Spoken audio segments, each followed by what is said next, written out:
Carr. I live in these green apartments right over here. I'm a block captain for the new Neighborhood Watch, so I want to welcome you as part of the Heritage Neighborhood Association, as well as welcome you as part of Radical Action for Gender Equality. We're a community activist group dedicated to non-violently opposing patriarchy, heterosexism, and all forms of gender oppression.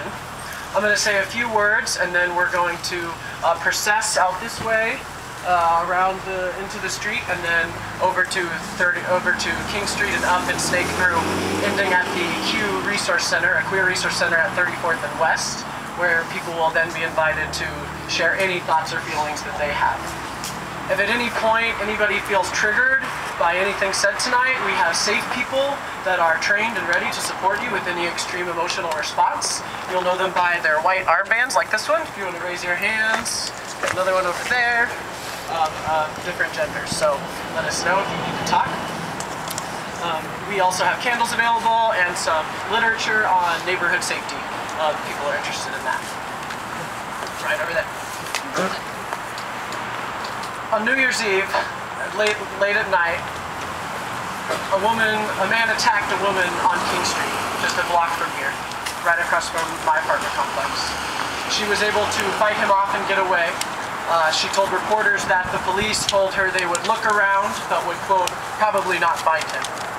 About a half an hour later, a man broke into the home that was just in front of where the woman had been attacked and murdered Esme Barrera, 29-year-old teaching assistant, music lover, and beloved member of our community. A few hours later, a man broke into a house very nearby and sexually assaulted another woman.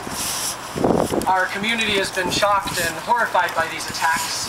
The Heritage Neighborhood Association has hosted a series of meetings with residents and law enforcement to talk about neighborhood safety, and we formed a new Neighborhood Watch program and are currently recruiting people to be block captains. I was really terrified to hear that this violence happened so close to me. It was also sad to know that this violence is really common, that really these attacks are overwhelmingly underreported. And so there were probably more attacks like this that evening, the days following, and even standing here right now. And these attacks disproportionately harm women, people of color, poor people, and GLBTQ members of our community and other marginalized groups. Also, there have been lots of attacks on members of GLBT community and trans people. Lauren Page in 1999 was murdered, an 18-year-old trans woman. Christopher and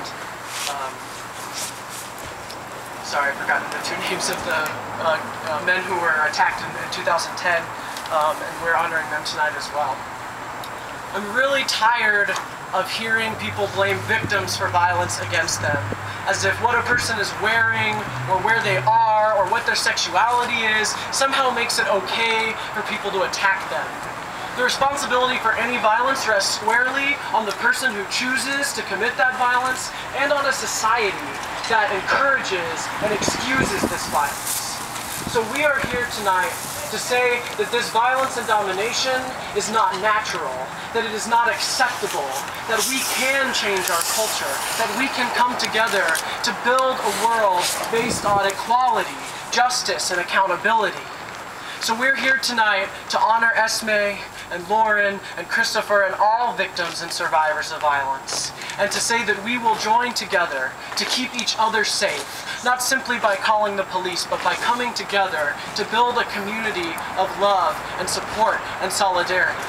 So march with us tonight as we cleanse this neighborhood of pain and negativity and fear, and fill it with our love, our compassion, and our solidarity. Thank you so much. Let us march.